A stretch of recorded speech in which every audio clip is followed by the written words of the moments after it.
lot of frenzy of what is happening right there in Government House. So the story is developing, it's breaking, newsmen trying to get what they can from all over the place, and then do you see just trying to glean some information. I say, well, but our correspondent Idris Jibrin is there at the moment, just trying to glean whatever information they can get about this kidnap.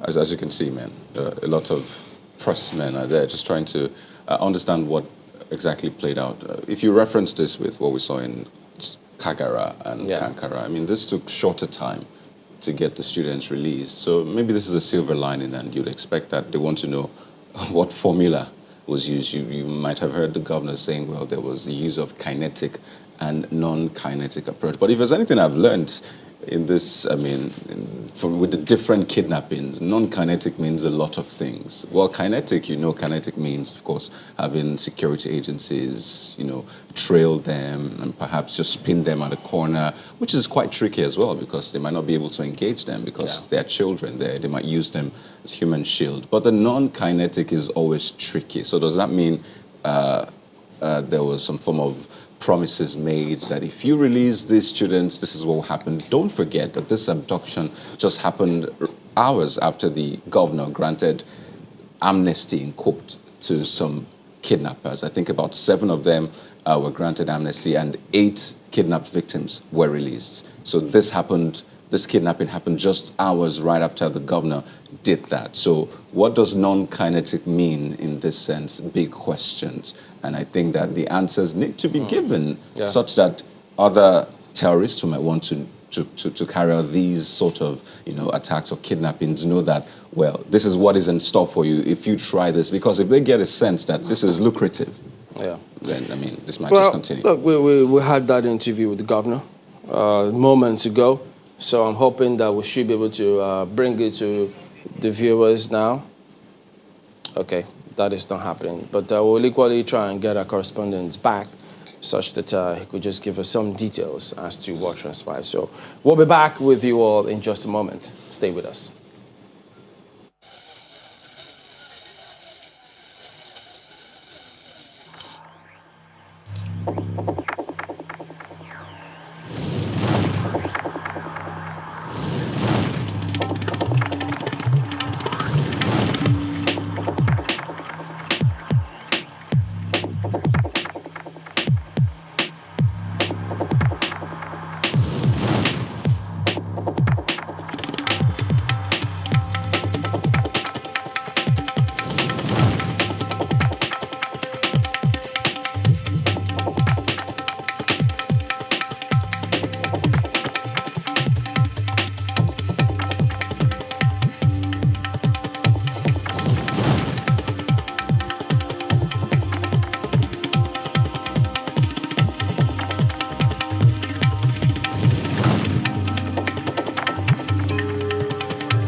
All right, welcome back. Well, yes, indeed, it's a live scene, so these things are developing, and it could be a little challenge, problematic and frenzied. So our correspondent Idris Dribbin joins us now, as you might have seen him previously, just trying to get set for us and bring you that detail as it is happening.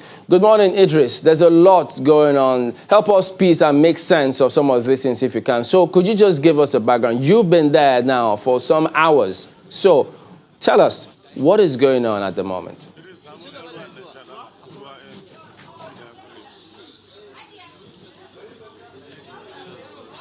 Well, Chamberlain, like you said, a lot is going on in Zamfara State, and so far so good. It's a happy moment for both the government and the people, and of course the parents of these children of government girls secondary school in Jengebe of Talata Mafara, who were earlier released this morning from their abductors, and they were received by the state governor, Governor Bello Matawale, who actually spoke extensively about the situation leading to their release and the negotiation that was reached between the state government and the bandits.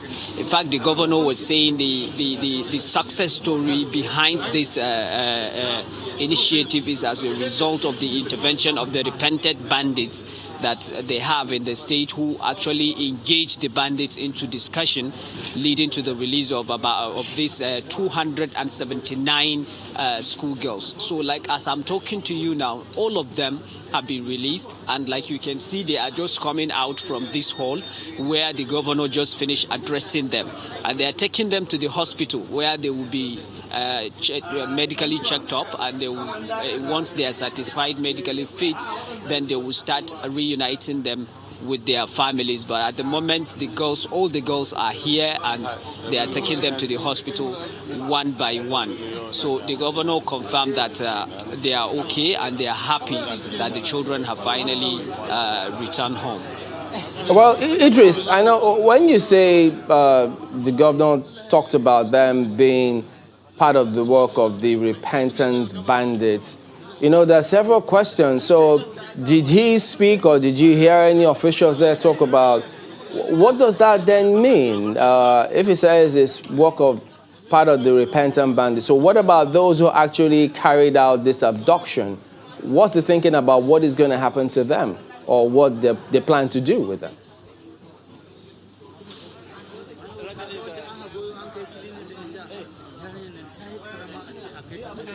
Well, like what the governor says, he said actually Nigerians will be shocked if they know who are those behind the abduction of these schoolgirls. And then he went further to say that the state government is not actually stopping there. Apart from using the repented bandits, there is also the combined effort of security forces. You have seen the search and rescue surveillance that was carried out across Zamfara State. And he also did say that the state government will continue to push for negotiation with those bandits who have not repented, and then they will make sure that this incident does not repeat itself, not only in Zamfara State but across northern Nigeria.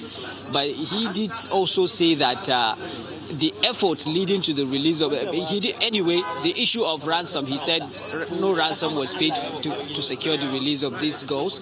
It's just the discussion between the government, the repented bandits, and security operatives that led to the release of these girls. So a lot of things had happened that led to their release, Chamberlain. Well, you know, about the ransom, it's a different question entirely. Big issue, questions about if that really is the case. But when he says that Nigerians will be shocked about those who are behind it, did he mention those who were behind it? Because I know you had that conversation with him as well.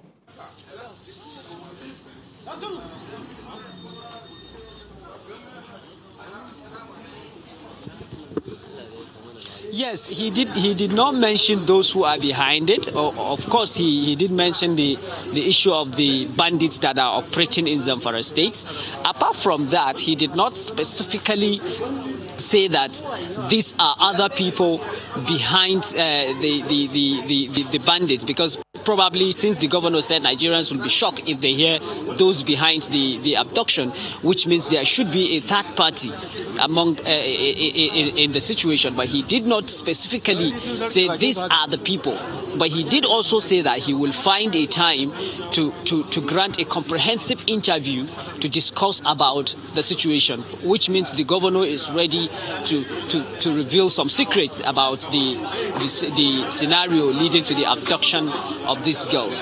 But Chamberlain, in the meantime, if you can allow me, I have the Commissioner for Home Affairs and Security that will be shedding more light to us, especially relating to this development of those abduction, Abubakar Dauran. I will talk to him briefly, then I will come back to you again, then we'll continue discussion. Honorable Commissioner, thank you for talking to us.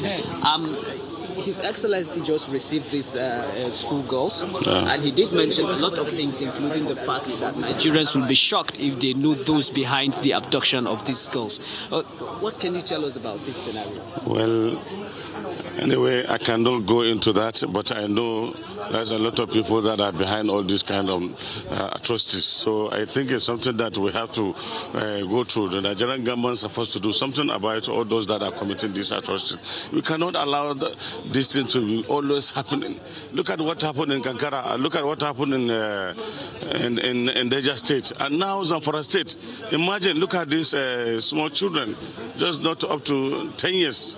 11 to 12 years, imagine. So it's something that government has to do something about this. Commissioner, what I'm trying to understand, apart from the bandits who are operating, are you saying that there are other people involved in this situation? Of course, yes, there is. There is, because the way we look into this problem, there is somebody behind it. Because it's just like a planned attack.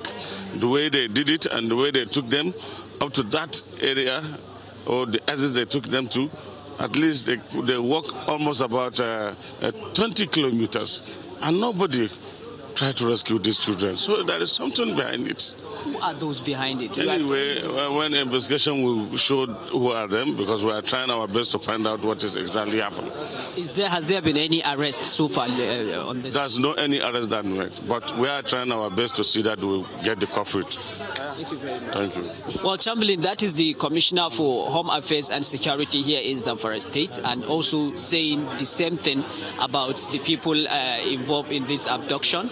And you heard what he says about some people involved in this. We don't know who are those people, but like they are saying, in the meantime, they are going to reveal one after the other those involved in this abduction. Chamberlain.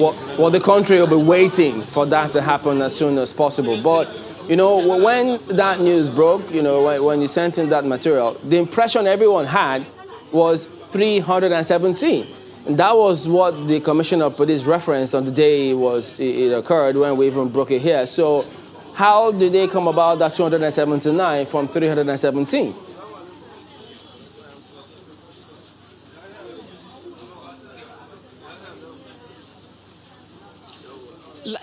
Yes, everybody is under the impression that these girls are 317, like what the Commissioner of Police earlier said. But now the governor has said that the girls are 279, and that could be probably because we had the news of some who escaped and some who earlier returned, but that has not been officially confirmed by the governor. But what he did say is that the number of these girls that were abducted are 279, and all of the 279 are accounted for. So we can't precisely say this is where the police commissioner got his figure, which they made mention earlier that there are 317. But you heard the governor when he said there are 279, and all these 279 are here in Government House, and they are going to the hospital as we speak. Idris, Coyote here. I mean, thank you for the work you're doing. I mean, it's heart-warming to see those girls. But if you could just give us a timeline. So we understand that they were abducted on Friday at about 1 a.m. But help us understand the timeline of the release. Because, I mean, you recall over the weekend, there were stories about them being released and the government came back to refute that story. So when exactly were they released? When were they picked up? When were they brought to the government house? Such that we can just piece, these pieces of information together.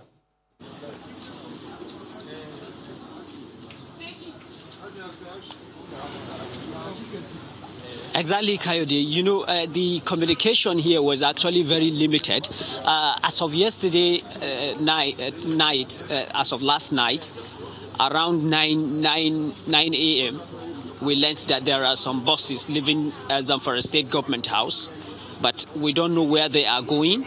So we made some calls to find out whether these girls have been released. That no one confirmed anything to us. They didn't tell us anything. So this morning at about 4 a.m., we all received calls that we should rush to Government House. In fact, nobody knows the time they arrived inside Government House. But by the time we got into Government House, these girls are already seated. That was around 5 a.m. That was when they got them inside this conference hall and they sat down. And then the governor started addressing them. But in the governor's address, he made mention that he got a call around 11 p.m. last night about the news on the release of the girls. And that was when he started mobilizing people on how they can bring them back. So that was the timeline, the time of the arrest, and then, of course, the time of the release. But we don't know precisely the time these girls arrived at Zamfara State Government House. But it was around this time that I told you, 4 and 5. That is when we were able to see them, and we received official confirmation from the state government. Well, Idris, again, thanks for all you do. But just one thing that I'm curious to know. The governor has been able to identify the fact that, yes, there are some people who are, playing up these activities, banditry, kidnapping, and the rest of them. I'm just wondering, since there is an identification of people who are involved in these acts, do you see any possibility that, there will be some arrests because clearly a crime has been committed?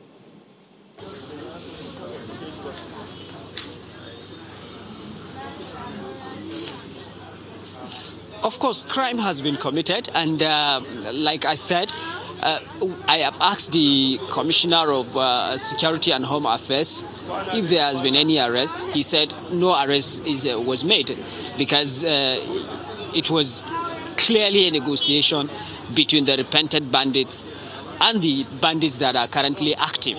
So no arrest is made, but the governor also did say that he is not relenting on his effort.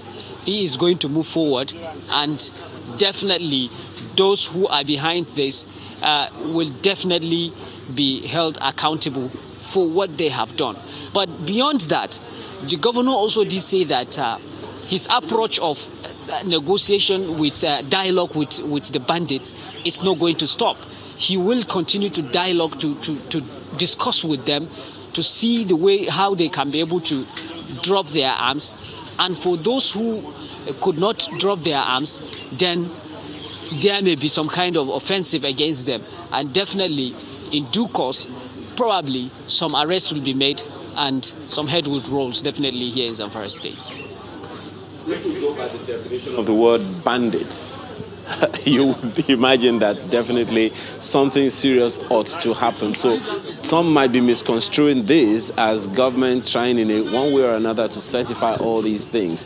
I guess what one can only say here is wait for what is going to happen, in due course. But going by the definition of bandits, what do you see happening?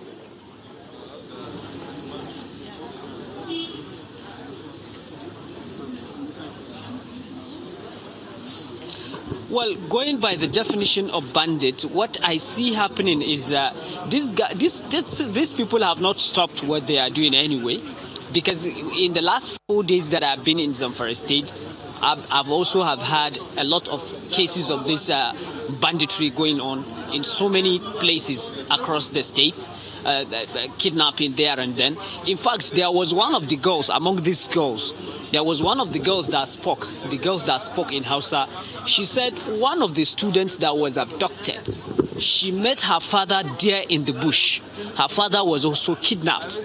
She met him in the bush, and the father told the girl that she should pretend, she should never show that she knows him, because if she shows that she knows him, they may definitely kill him and kill her as well, or they may not even release her. So the girl had to pretend she doesn't know that man as her father, and in fact he was her father, which means this banditry activity is still ongoing. It has not stopped, and the people are still carrying out their activities. Even after kidnapping these girls, they continue kidnapping people individually from one place to another. We've been hearing these cases in the last 4 days that we've been in Zamfara State. So, going by the definition of this bandit, I see a lot of things happening, and they have not stopped happening. Like what the governor says, until they receive a lot of security reinforcement, a lot of commitment on the part of both federal government and security operatives, this thing may likely to continue escalating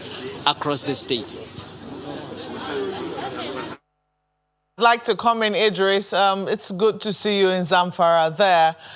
Just wondering if you know what role the federal government played in this, because we have been seeing some activity around the villa. We heard the statement from the presidency vowing that this will be the last of this type of abductions. But from your testimony now, it looks like what is happening is that the kidnapping of students is the one that is grabbing the headlines, and naturally it should, because when you hear, almost 300 people are being kidnapped all at once from one secondary school, it certainly should grab the headlines. But wondering here if you have any information on the role, if any at all, played by the federal government.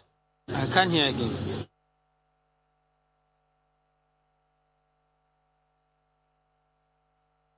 Oh dear, looks like we're losing Idris now, but it will be very good to know if we have him back online. It will be very interesting to know if we have any information on what role the federal government played in this, because was it yesterday or 2 days ago, we saw the Minister for Aviation, Hadi Sirika, in a closed-door meeting with the president, and shortly after, he did say that they were doing some work to ensure that the students were returned. So it will be very, very helpful to know if the federal government played a role in this, especially when you also put into context the fact that what is going on, and like what you're saying, they are still moving them from here the federal government. to do you have any information to the hospital where they will be treated? I'm still going to be talking with the Commissioner for Religious, who is also from Jengebe, Honorable Commissioner. Thank you very much, sir. You can stay here. Thank you very much for joining us, Honorable Commissioner. Yeah. You are the Commissioner of Religious Affairs here in Zamfara State. Definitely. How can you describe this incident? First of all, we thank Allah subhanahu wa ta'ala, the Creator, who show us His power for rescuing our children of government girls assigned secondary school Jangebe.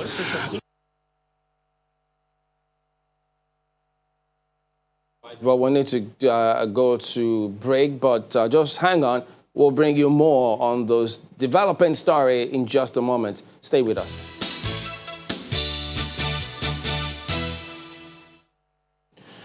Welcome back. Well, yes, indeed, it's a developing story. We're covering for you this continuous coverage about the release of the governor of Zamfara State, Bello Matawale, did say there are 279 girls of government girls secondary school, Jangebe, who have been released, and they were in Government House. If you caught our opening, you might have seen images of the girls, how they were in Government House, received by the governor. The governor himself been up for a while, attending to all of those matters. He did say, guys, that he was really tired. He needed to get some rest when we tried to ambush him. But you know how it is with media. They always want to get as much information to the people because they hold the media and public trust for the people such that we could get as much information as possible.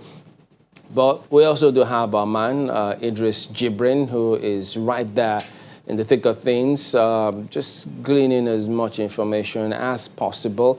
He's been speaking to several people actually, so it's happening real quick and fast, and that's how we have live cameras just bringing all of those information to you. You could see them live as they happen. Well, let's attempt to cross again to Gusau with our correspondent, Idris Jibrin. Okay. He had quite a number of people lined up. Idris, go ahead, please.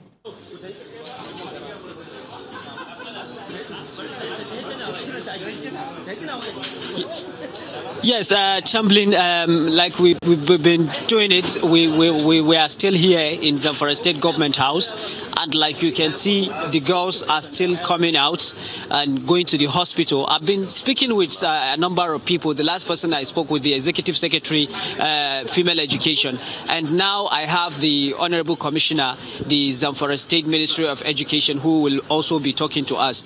Honorable Commissioner, thank you very much for joining us. We knew that all our schools were shut down in Zamfara State following this incident, and now that the girls are released, what will be the next line of action? Alhamdulillah, let me correct that impression that schools are closed down in Zamfara State. Boarding schools are closed down in Zamfara State, quite okay, but we are taking a temporary measure to make them as day schools as well. And we are sending the proposal to His Excellency for his kind approval, so that those students who are in the locations where these schools are situated could be going to school for a temporary basis as day student. And those who are not from that area will be relocated to the area of residency where they can get accepted by any school nearby, so that the curriculum and the other activities must not be suffering because of this sad event that took place last week. Let me understand you very well. Are you referring to all the boarding schools in Zamfara State, or you are referring to schools that are in a more hostile environment? The school we are anticipating are in hostile locations have already been closed long ago. This I'm talking about the other 7 boarding schools that have not been closed, which this GSS Jangebe is one of them.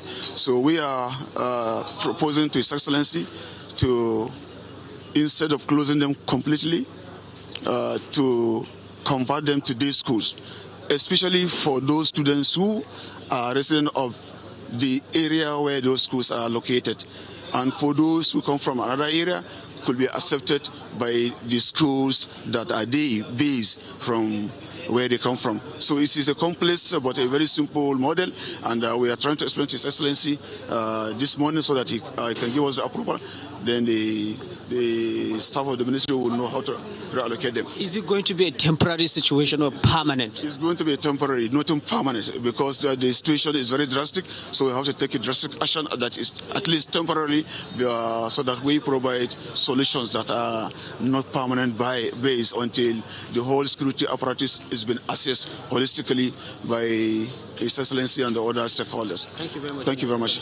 Chamberlain, you got your answer. The issue of the ongoing banditry activities. You had the Commissioner of Education saying that their plan now is to temporarily convert those boarding schools into day schools. Where there are day schools close by, then those children will be going to those schools and going back to their homes instead of sleeping in schools, which means there is still fear of maybe something like this may likely happen. He just did say that the situation is very drastic and the government has to take a drastic action in order to address it, which means boarding schools are likely continue to remain closed and the students will likely to be going to day schools across Zamfara State. Chamberlain.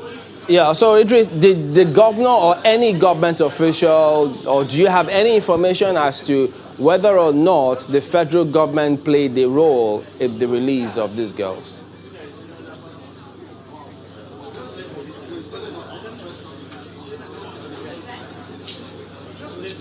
Well, so far, apart from what the governor did say, the effort of security operatives, which of course are under the federal government, and earlier we've seen the federal government delegation, about 3 ministers that came to Zamfara State and assured the Zamfara State government that these girls will surely be released. And we have also seen the intervention of the Nigeria police when they brought some surveillance helicopters that were used in carrying out surveillance across the bushes in Zamfara State.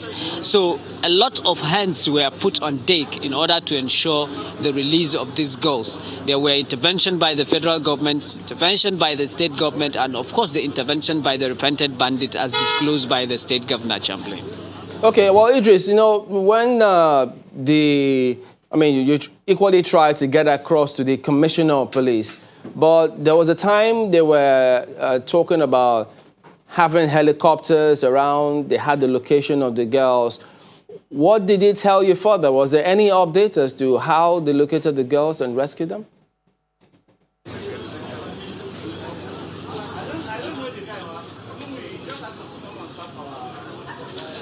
Well, like what we discussed with the commissioner of police, he told us that they have the location of the girls. They know where these bandits have kept the girls, and they have stopped moving the girls. Initially, they are moving them in the bush from one location to another, and later they stopped moving them and they kept them in one location.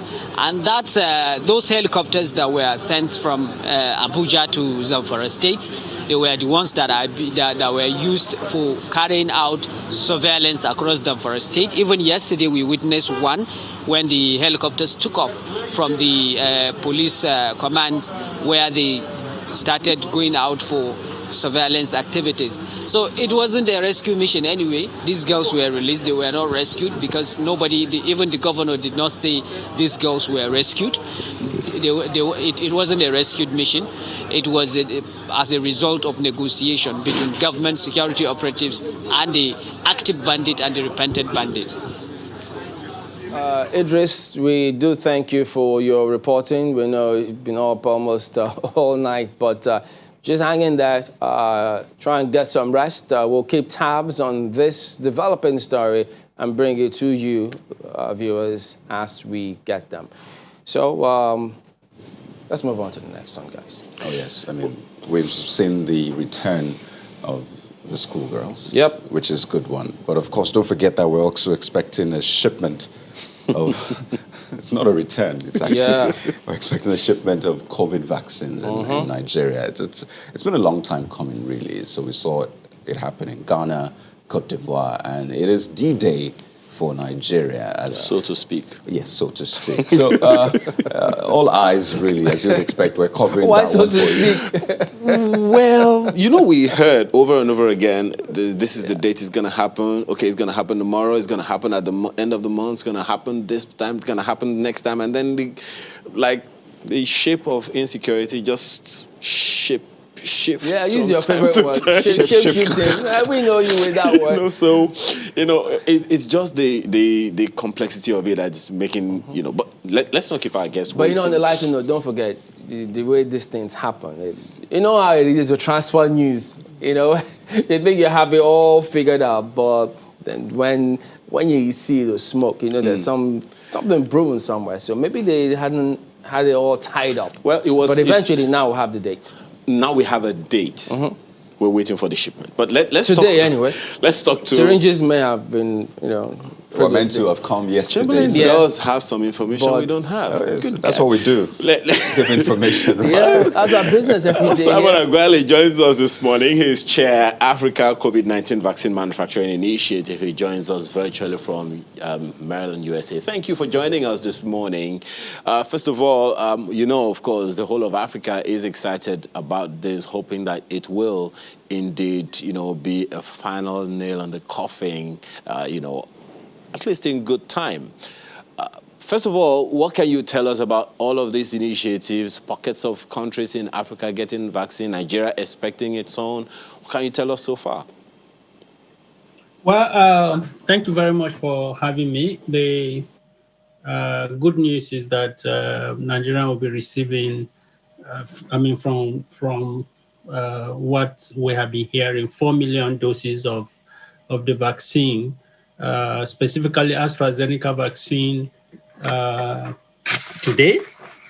And then Nigeria has a very important and well developed strategy for implementing the vaccines. That is using the structures that have already been established by the Primary Healthcare Development Agency.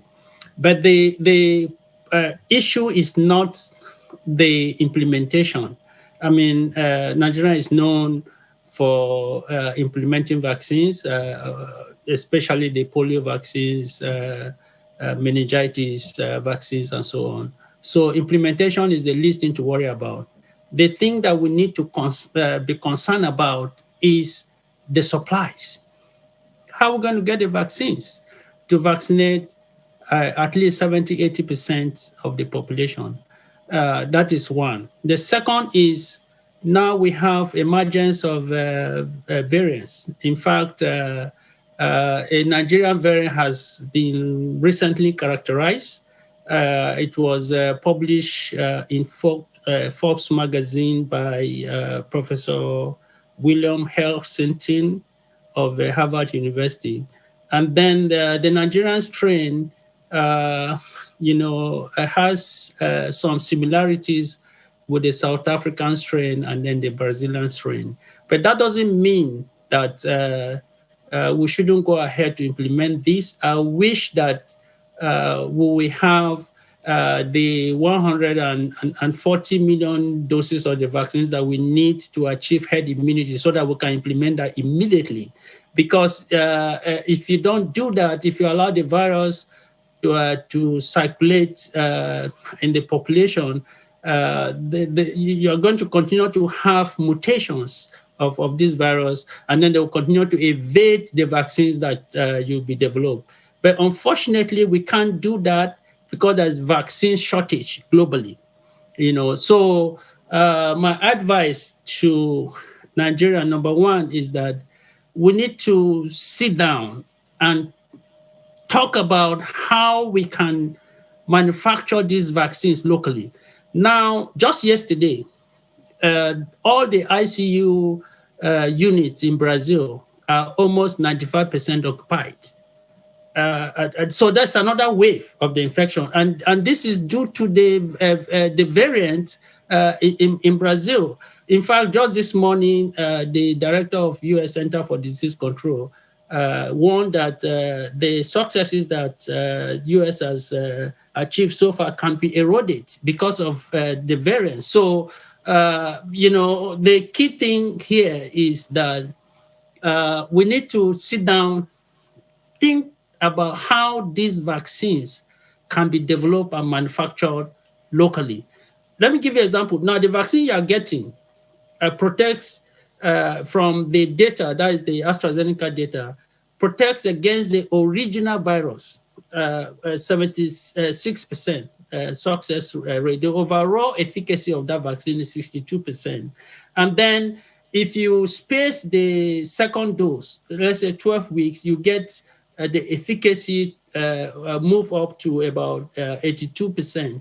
And then the trial was done in South Africa, and the efficacy was only 22% because of the South African variant that has evaded the immune response induced by this vaccine. So in essence, what that is telling us is that the current vaccines protect against the original strain. Now, the companies are already working to update the vaccine to incorporate the South African strain, the Brazilian strain, and so on. Now, the original strain, we have not produced enough doses for the world. When will you produce these new other vaccines, which are going to be booster doses, and then get them to Africa? This is where the problem is. So without working hard to have a local vaccine manufacturing on the continent severally, we will have problems. But Dr. Agwale, the key word in this next question of mine to you is the word wait. For how long is this wait going to have to be? We kept you waiting earlier, for which we apologize. And people now have to wait, a longer time for this first dose. There is a critical issue you've touched on now, which is the vaccines target the original strain. Now we have mutations, and mutation is not just going to stop. We have heard over and over again from specialists like you that for as long as the virus moves from one person to the other, the likelihood of mutation is high. So for how long do we have to wait, first for this one that you are talking about, and then for this new, the virus, the vaccine that is going to touch on the new strains? Are you saying this new strain, this one is not even strong enough to take on what we have at hand? Well, it's difficult to say that.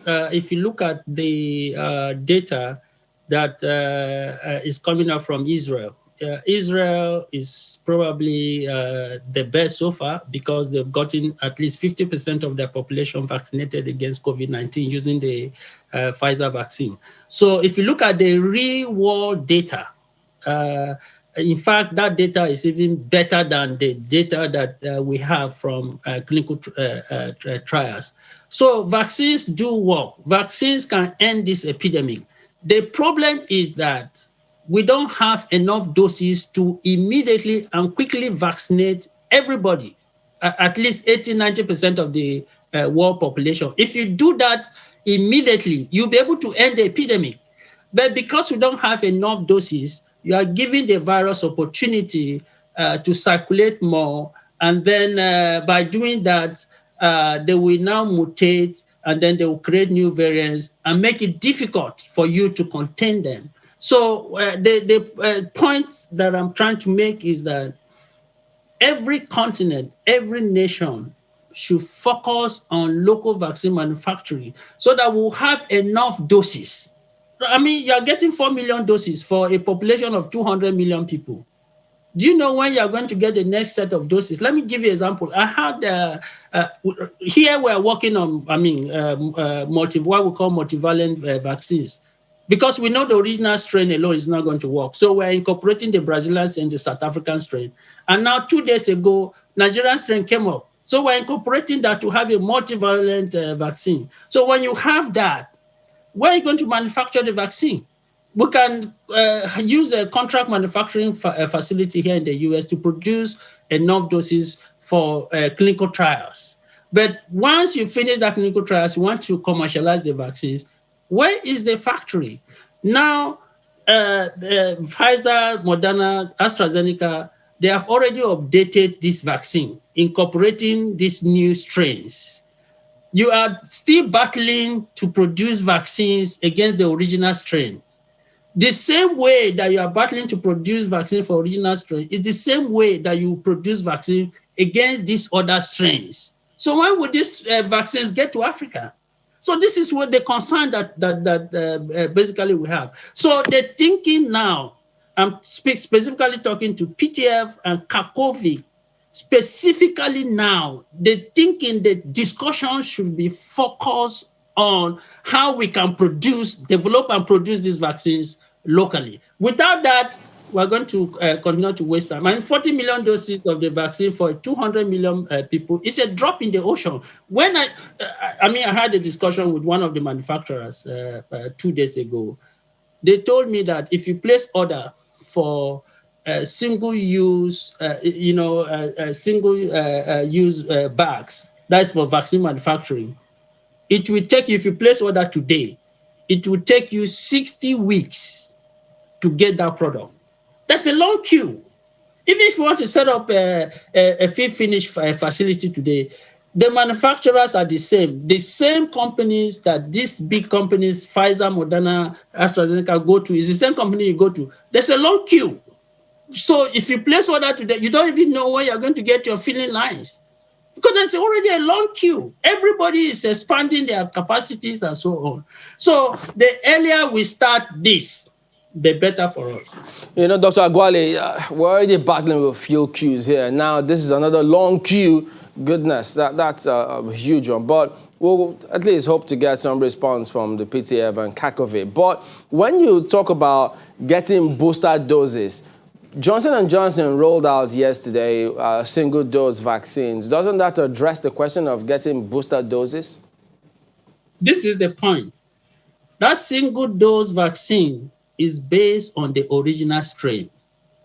So you have to make you have to update that vaccine to incorporate the variants. So you have to give a booster dose. The Johnson & Johnson vaccine, which is based on adenovirus, in fact, is being manufactured here in Maryland by Emergent Biosolutions. So they produce the vaccines, and then the bulk product is sent to another company to put them in vials, for distribution.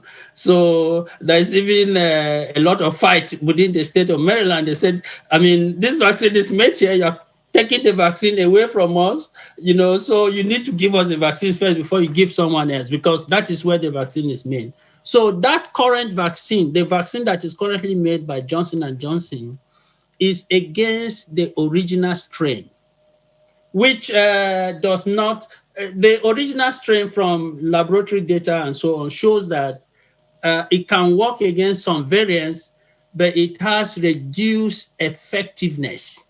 But the real world data was generated in South Africa. And then the Johnson & Johnson vaccine in South Africa, the efficacy was about 57%, which was above the approved threshold of 50%. So that was why South Africa adopted that. The COVID vaccine is not about prevention alone, the infection, but preventing disease, preventing you from being hospitalized, preventing you from dying. So the data from from Israel shows that all the people that have taken the vaccine so far, none has been hospitalized and none has died. So don't just look at it to prevent you. You can get if you take the vaccine, you can get the infection, but you will not be hospitalized and you will not die from the disease. So it's talking about 100% efficacy. So there's a lot to learn. What I'm trying to push here is that Nigeria should develop the culture of research and development, because without research, everything we're talking about now is guesswork. We're talking about the AstraZeneca vaccine coming against the original strain. We need to do research. The variants that are circulating in Nigeria, the people that are going to take the vaccine, are they going, if they get infected, are they going to be hospitalized? Are they going to die from the vaccine? So these are the kind of data that we need to generate, so that it will inform a proper, successful program. All right, Dr. Agwale, very interesting point you raised there, but we'll go to break, and then when we return, we'll raise questions about some of the attempts they've made here to raise data. Who knows if we'll address the questions that you have raised, but that will be when we return in just a moment. Stay with us. Welcome back. Markway has got some questions for you, Dr. Agwale. Markway, go ahead, please. Well, thank you, Chamberlain. Indeed, Dr. Agwale, you have focused very heavily on us getting our vaccine production outfits up and ready. However, we've been told that we're going to be getting here in Nigeria today the AstraZeneca vaccines and also the Johnson & Johnson vaccines as well. However, listening to the news last night, a number of countries are also considering getting vaccines from other countries which had hitherto been overlooked, just so that they can achieve the herd immunity. For instance, a number of countries are thinking of getting vaccines from Russia, the Sputnik vaccine, and also the Sinovac, which is being produced by China. Should we be looking there as well, considering the fact that we're just getting a very small quantity for now, which might not be able to help us achieve the herd immunity which we're looking to get? What are your thoughts on that? Well, great question. Like I said, Nigeria will be getting AstraZeneca vaccine. It's a very good vaccine developed by Oxford University. They use the platform that we call viral vectors, and specifically they use the monkey adenovirus, which is the co-virus monkey virus inactivated to express the spike protein. Every vaccine that we have today is expressing the spike protein, because the good thing is that we already know what works. The spike protein is the protein that binds to the human cell and then allows the virus to enter the cell, and then you are infected. So if you can induce immune response to protect that from happening, then you'll be protected. So all these companies and all these vaccine platforms are designed to present that spike protein. So that is the technology of the Oxford and AstraZeneca vaccine. The reason the AstraZeneca vaccine is cheap is because they said that they don't want to make profit during the pandemic. So it means that once the pandemic is over, the price is going to change. That is why the AstraZeneca is not that it's an inferior vaccine. It's just a decision that the company made. Now, to say that you have Johnson & Johnson vaccine, I don't think it's possible now, because the product was approved by US FDA on Saturday. And then the company said they will make 20 million doses of the vaccine available by end of March. And you know where that is going to go, here in the US. And then by June, they will make at least 100 million doses of the vaccines available. And you know where that is going to go, here in the US.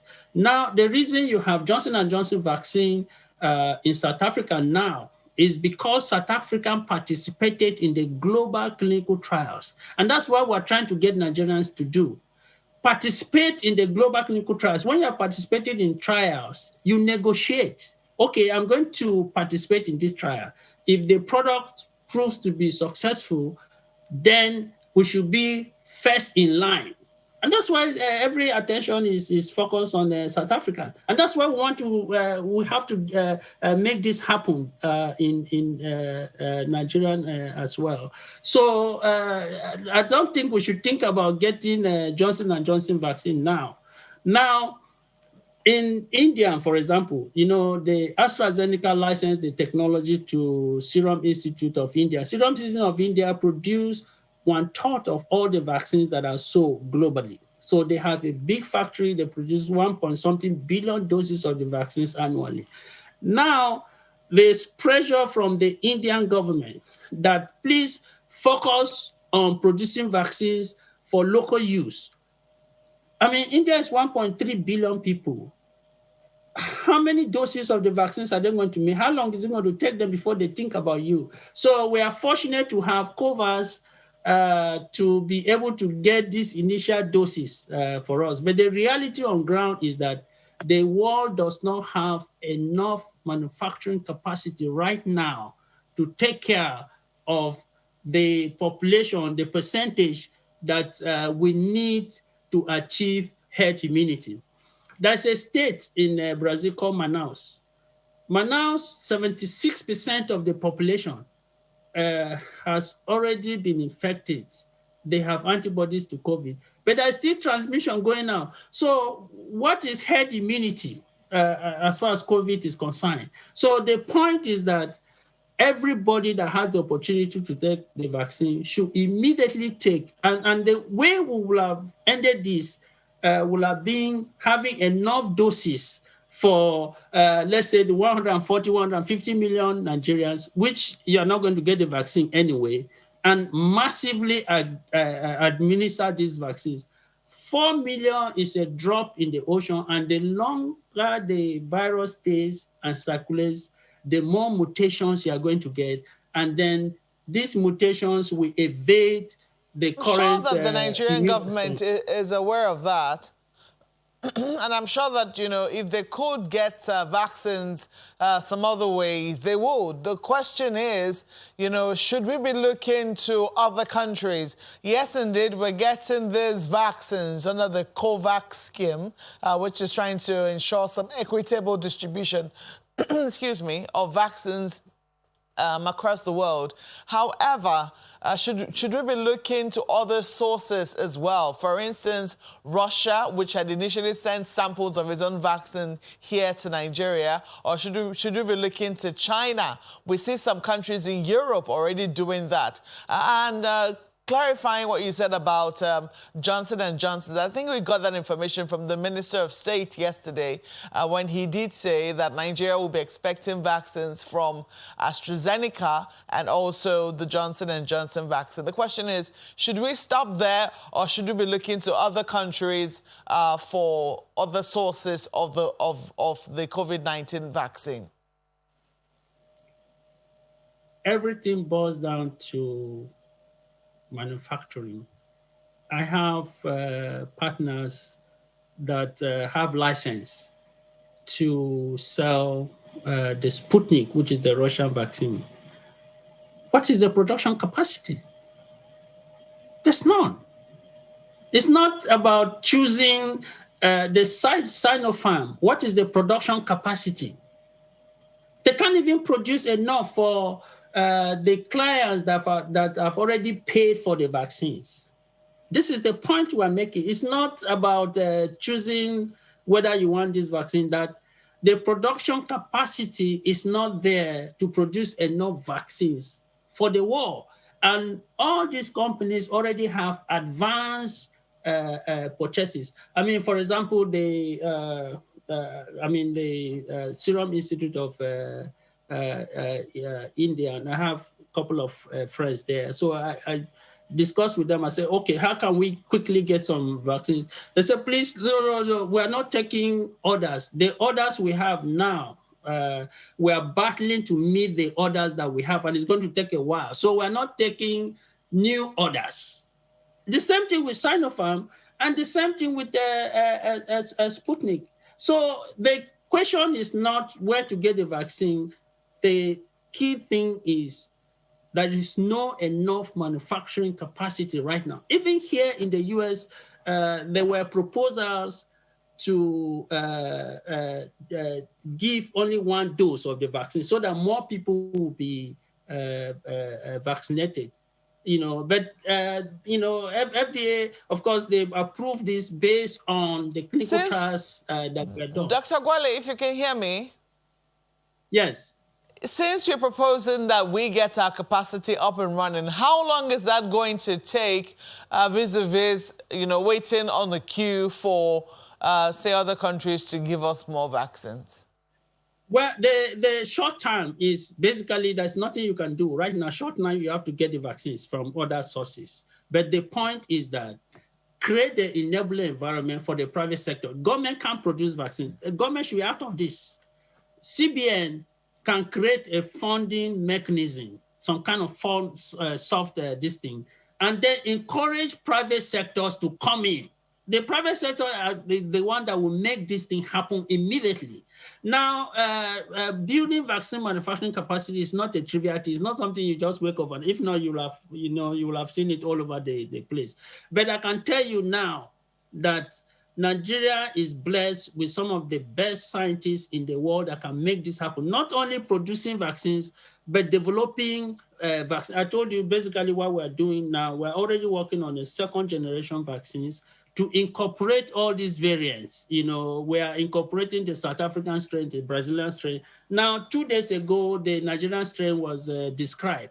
So Nigerian strain has some characteristics similar to the South Africans and Brazilian strain. So we're incorporating that into the vaccine. Making the vaccine, because we already know what works, is the least thing to worry about.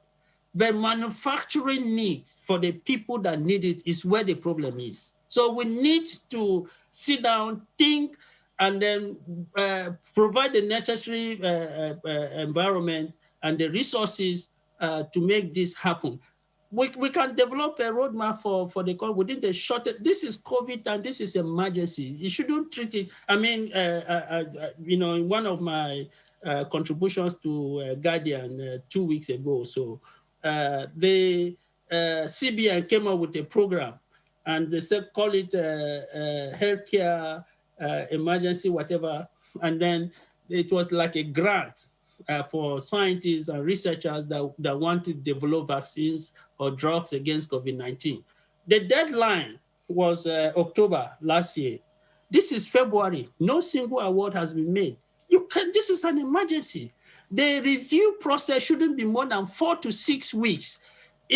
Great initiative. If it is properly implemented, you will be amazed at the innovation that you begin to see in that country. That's what the country needs. There are a lot of products, a lot of ideas that when you provide the necessary resources, you'll be amazed at what will happen. But this is 4 months now. Yeah. No single award has been made. Well, I think what we can only say now is to look forward to that local intervention by African countries that you've talked about earlier. Otherwise, just as you said, it will seem like we're between the devil and the deep blue sea, if we can use that. But for now, we have to thank you very much for being a part of this conversation. Dr. Agwale Dr. Simon Agwale is chairman, Africa COVID-19 Vaccine Manufacturing Initiative. He joins us virtually from the USA. Thank you so much for your time and your thoughts. Thank you. Appreciate it. Well, we're back in a moment for just one more thing. Please stay with us. Long queues of vehicles waiting for petrol return to the capital city. Some motorists have been on the queue since the early hours of today without hope of buying petrol in sight. At the NNPC filling station in Guzapi, there are 10 pumps, but only 2 are dispensing fuel at the time of our visit. The product is sold at 162 naira, but attendance is slow. A situation which motorists find frustrating as they wait under the scorching sun. We'll be here for 4 or 5 or 6 hours without fuel. And we're a nation that may be the 4th largest world producer of crude oil without without fuel in our country. And it's extremely very sad. Very, very sad indeed. The other filling station before we left, they are selling the fuel 178 naira per liter. Now, some people came there and closed the filling station. We now left there and came to this filling station in NNPC at Sokoro. Now, actually here, they are working well, but the queue is much. At Area 3, the situation is the same. Long queues and motorists waiting endlessly. It's also rowdy, and COVID-19 safety protocols are scarcely observed. The pump price here is 163 naira, but only a few pumps are dispensing as motorists allege shady moves by some persons working at the station. See, I'm there. If I give 500, you won't enter. If I give you 500, you're not allowed to enter. It's however a different sight at Area 2, where this major petrol station has shut its gates against motorists, saying the product is no longer available. And at the central area, the petrol station located opposite the NNPC tower has a long queue of vehicles waiting to be served. Some, however, seem to have lost hope as they patronize black marketers who make brisk sales of the product. Officials of the Department of Petroleum Resources are, however, not seen monitoring the situation, as at the time of our visit, and efforts to reach them proved abortive as they would not pick their calls nor reply messages sent to them.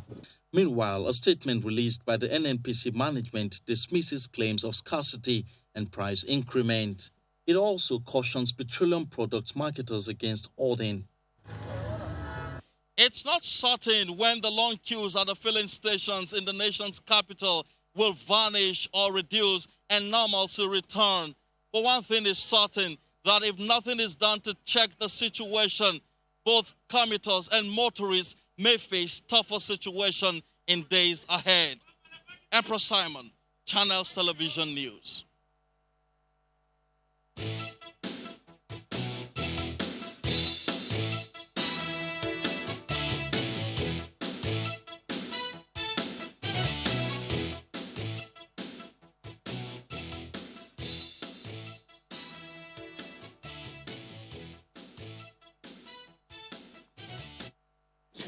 Yes, we all are on another queue this morning. President of Petrol Products Retailers Association of Nigeria. Good morning and thank you for joining us on the program. Okay. Chairman, you want to take this? Well, just wondering, having seen the way some of these things are turning out, we've heard from the NNPC saying there is no reason whatsoever why there should be queues. So could you break it down for us? What do you think is happening? Why are these queues where they are at the moment?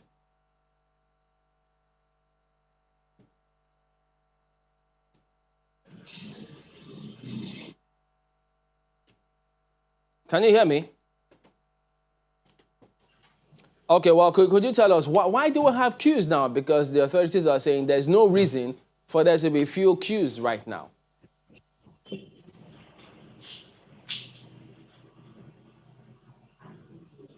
Okay, it doesn't. Or if you can hear me, you may need to unmute yourself.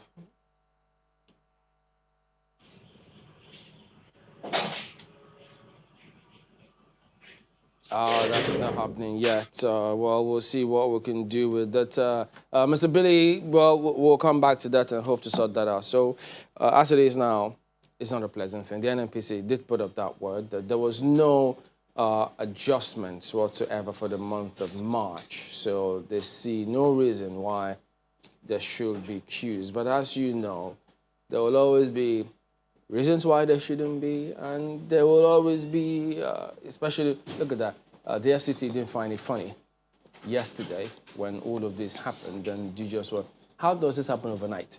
It's a very complex dynamic, given when you find out that on the one hand are the queues, on the other hand is the statement of the officials. Question then is, where do we have the lacuna? And that conversation needs to be heard, because it's not just going to go away. This is a trend. We all know these things, happen from time to time. Government officials will put out a statement, and then the people that are supposed to be affecting it are doing something completely different.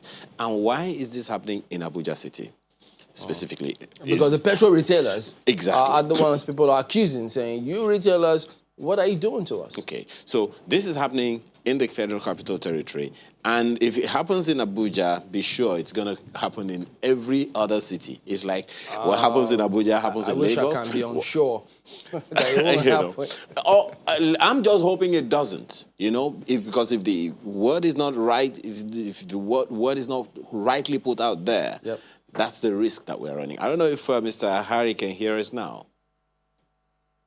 Yeah, I can hear you. I can hear you. Good morning, and thanks for joining us again. So, question that we have asked. Good morning. Yeah. Why are there queues now, contrary to what the officials are saying? Well, the empirical evidence is superior to imagination, so just say so. Clearly, queues are building up, and petrol prices are fluctuating. And of course, retail outlets, regardless of what they are, whether they're NNPC or independents or major marketers, are having problem stocking. So the fact that there is any accusation of retailers hoarding product is not there. It's the fact that about a month ago, we have already seen this trend building. And as a responsible association, we have sounded some notes of caution to ensure that we are able to assess petroleum product at the price that is being offered by PPMC. The reality is that NNPC has not changed prices. There is no official price increase of any kind, but we are not able to stock our retail outlets at 148.69, which will guarantee sales at 162, 163. So that is the reality. The reality is that we cannot stock because the cost of buying product is high, and that is the real evidence that you're seing there. So if what it's is the happening cost? in Abuja, pardon me, well, so what is the cost cost is now? simple. I can tell you what right now we are buying not just directly from the NNPC depots, we're also buying from other retail outlets at prices as close as 163 a liter. So nobody is going to buy at that price, transport the product with about 3 to 5 naira, and then come and sell anything less. So the earlier we all tell ourselves the truth, the better. We have issues of paying for product also with PPMC because we just got a new payment regime digitally online, which is very good. But at the end of the day, the efficiency is questionable. And these are things that we must all look into. When policies are going to be made, time should be given, education and enlightenment should be carried out. Retail outlet owners love Nigerians. We are human beings and we feel for the stability and the growth of the economy. And we are willing to do the best at all times, knowing that petrol is actually the fuel for the economy. So the reality is that we cannot restock. That is the reality. So when the NNPC says there will not be any price increase in the month of March, and you say, well, you can only get this at 163, and for you to probably make profit, you need to sell way higher than that. What do you make of NNPC's statement? Because clearly, this looks like an increase. Well, the reality is that we need to have empirical evidence. We need to have facts to back, some of these statements. It's very easy to make any statement, but it's another thing to see that statement actually translated into reality. For us as retail outlet owners, we want to stay within the ambit of the law. We want to give the best support to the government. We want to give our products out to Nigerians at a price that's affordable to encourage stability and the growth of the economy. But the fact that prices are not being increased officially has not stopped retail outlet owners from being squeezed by depots that are selling to us at prices beyond 148.69. So that is the reality. And nobody is going to keep buying that kind of product to sell. So that's why most stations don't have product, because they are not going to be able to invest 168 naira to buy product and then try to sell it for 162.63. That's already a lost market. So is this information? That is the reality. Right. So is this reality, which you just painted, is it lost on the NNPC? Because why will the NNPC say that when clearly that is not the reality?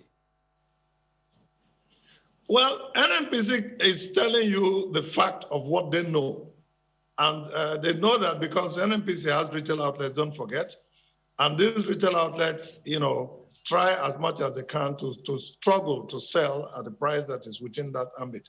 But how many pumps are being, attended to right now in even the NNPC retail outlets? So there are questions that we need to ask. And it's time for us as Nigerians to really love our country. Petrol is a key factor to growing this economy. Without petrol in your car, you will not have been on this television station now. So that is how important the retail outlet owner and the retail outlet is. We are the grassroots, the last important mile in the value chain. Right, let me do something a bit unconventional. As Nigerians, to be able Mr. to Harry, put in the best effort. Right. Yes. If you can hear me, let me do something a bit unconventional. So you say there are questions to ask. If you could ask the NNPC those questions now, what will those questions be? Well, NNPC will tell you, I asked, as the leader of the retail outlet owners in this country, I asked a question, and the answers I get are pretty much the same thing you're seeing on the pages of this paper, but I know different. Because my members are calling me, I've not slept today.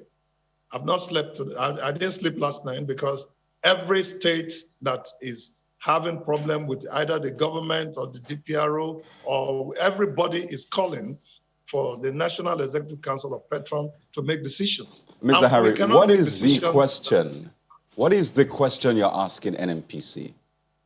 The question I'm asking is, why would we have the PPMC ex-depot price at 148.69, and we are not able to access that product while the retail, the private depots are making us to buy at 158, 159, 160, 161, 162, and nothing is being done in those outlets, in those depots. Okay, so because there is nowhere else petrol is being imported. Petrol is being imported, by NNPC alone. So we how much have is different prices in different areas? How much is your outlet selling, for instance? Well, right now, my outlets, most of my outlets don't have fuel. My own personal outlets don't have fuel. So what's the reasonable price? We are trying to... Now. Well, the price, if I got at NNPC for 148.69, I'm duty bound to sell it at minimum of 162. But people are selling for 173. Most of my members are doing. So why are they selling for 173? Yeah, but that's what I'm telling you. That's what I'm telling you, that those products that are selling at 173, 170 is because they are buying from second and third parties. That is the reality, and we cannot keep doing that. We will run foul of the law. It will seem the more we know about this, the less we actually know. But those questions you asked need to be answered, especially by the NNPC. But we appreciate your time this morning, Mr. Billy-Harry. I'm hoping that the authorities will in reality, look into answering questions, not having meeting with labor unions. I mean, big one you raised there. Talking to. Well, Mr. Harry, definitely this conversation is not over. But we have to go now, pardon me. But we'd like to thank you so much, Mr. Billy-Harry, National President of PPPRA. Thank you so much for sharing your thoughts with us this morning. Well, so many messages have come in so far about what we have read so far. So many things. I'm interested in some, but then there's this one from Yomi Williams, the very first, about this pricing. A model where price of PMS increases as price of crude goes up will always return a regressive impact on an economy like ours with diminishing purchasing power and lack of infrastructure and public transport systems, as well as electricity for businesses and homes. Adewale says about COVID-19, apart from the challenges mentioned by the guest, a major challenge that is very difficult to tackle is the conspiracy theories about COVID-19 and the vaccines. It says about the Jangebe schoolgirls release, there is never any arrest. That is why it keeps happening. It is a money-making venture for those in the know. Organized syndicate at its best. Unfortunately, families suffer, schoolgirls are traumatized, lives ruined. I smell a rat. No one will ever get arrested. Never. Well, let's wait and see on this particular one. Isioma, let's see how it goes. Well, on that note, we have to wrap up. We still have some more, but we're totally out of time. Thank you so much for sending in those comments, as always. And keep it locked down here, because we're still following for you developments in Zamfara, as the schoolgirls have been released, 276 of them. Thank you for watching this morning. I'm Maokwe Ogun Yusuf. Well, I'm Kayode Okikiolu. But that message from Bethel Banigo about Bonny Waterways hasn't gone unnoticed. Well, thank you so much all the same. I'm Ayo Makinde. Well, there's several that haven't got a notice. Thank you all. Well, we'll see you tomorrow. I'm Chamberlain also.